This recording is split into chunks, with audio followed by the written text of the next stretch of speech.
सही बुखारी हदीस नंबर 8।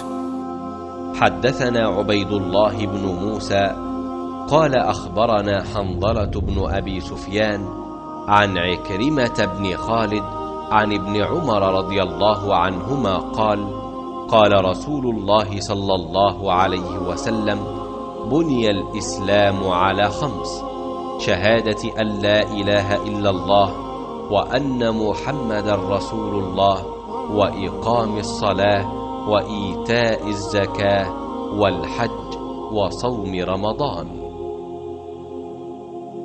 रसूलुल्लाह सल्लल्लाहु अलैहि वसल्लम ने फरमाया, इस्लाम की बुनियाद 5 चीज़ों पर कायम की गई है।